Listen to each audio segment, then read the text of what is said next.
The Nightmare at Ackley House.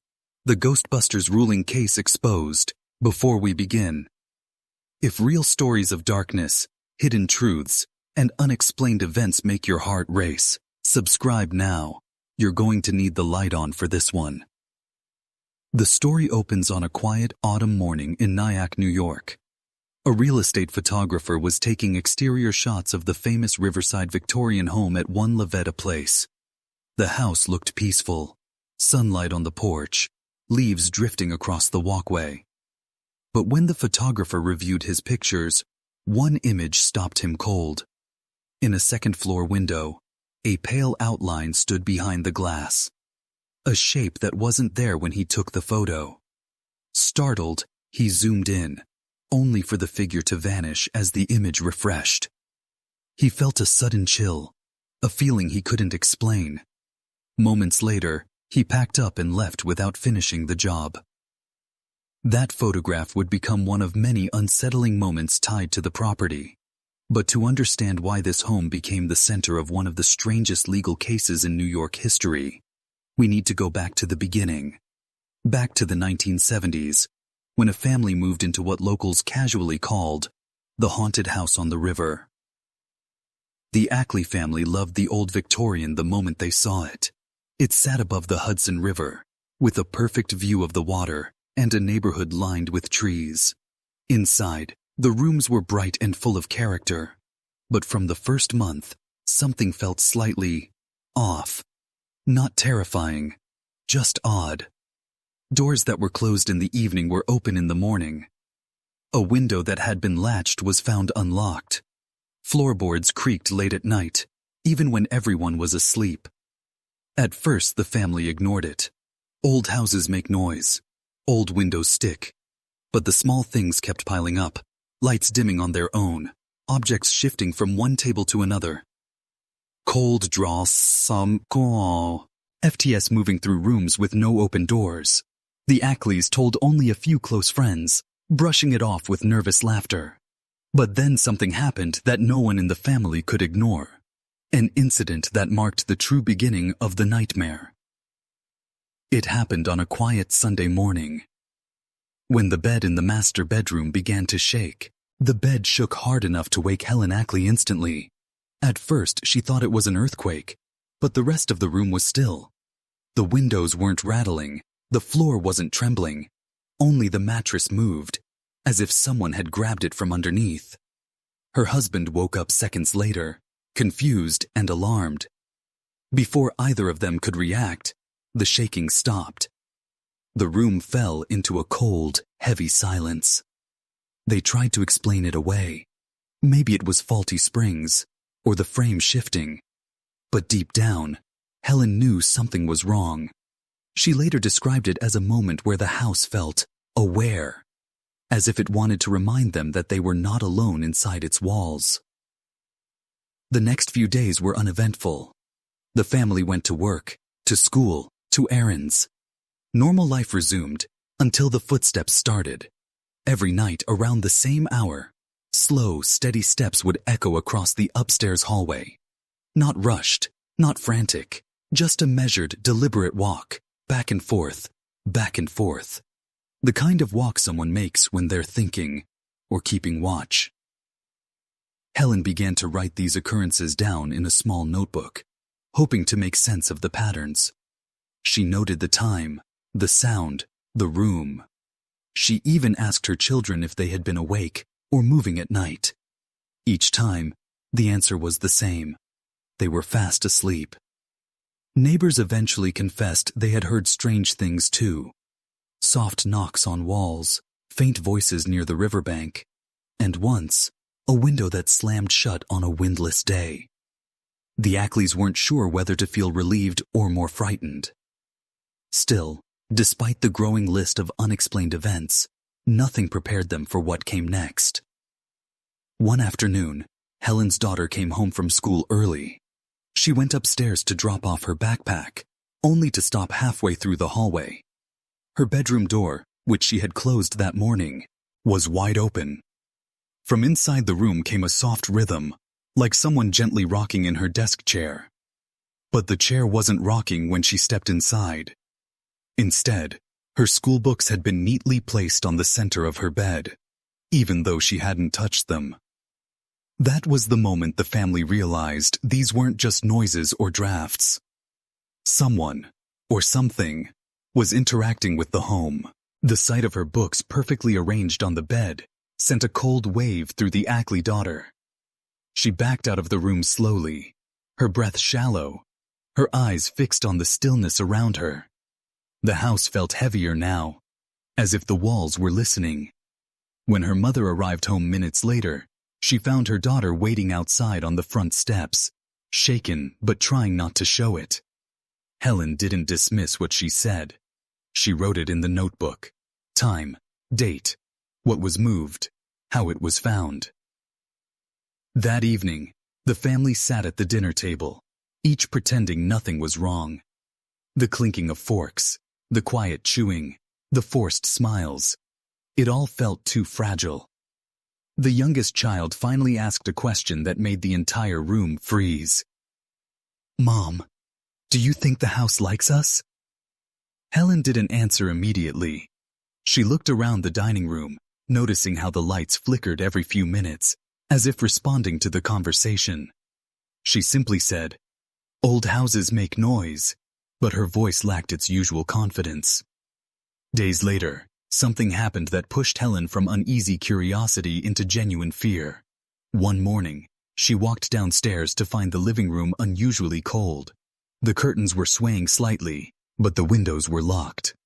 As she stepped forward, she saw something she would never forget. Every framed family photo had been placed face down on the coffee table. Not scattered, not dumped. Carefully arranged in a neat row, like someone wanted her to notice them all at once. She called her husband immediately. He arrived from work, inspected every lock, every entry point, every possible explanation. Nothing was broken. Nothing was forced.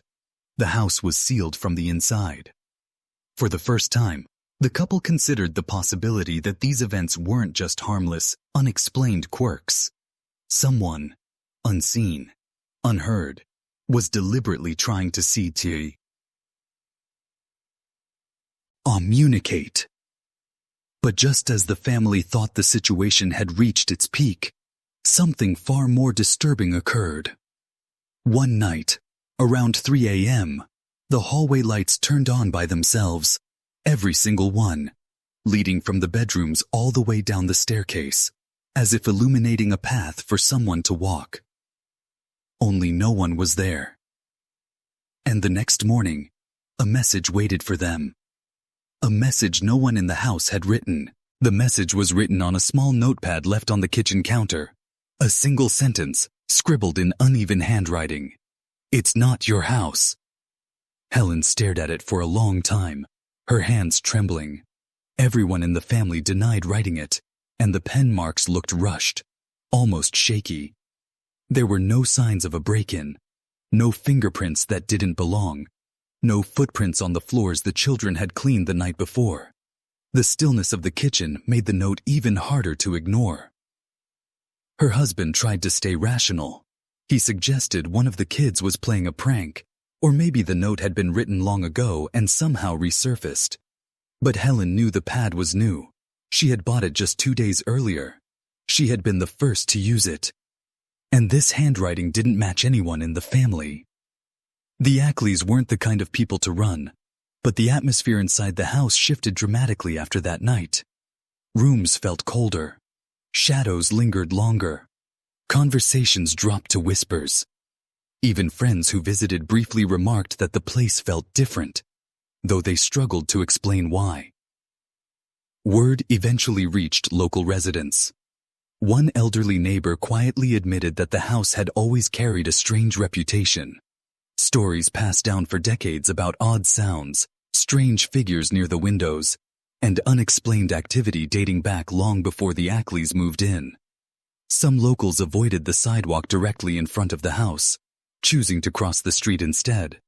Not out of fear, just a quiet, practiced habit. Helen decided to document everything in detail.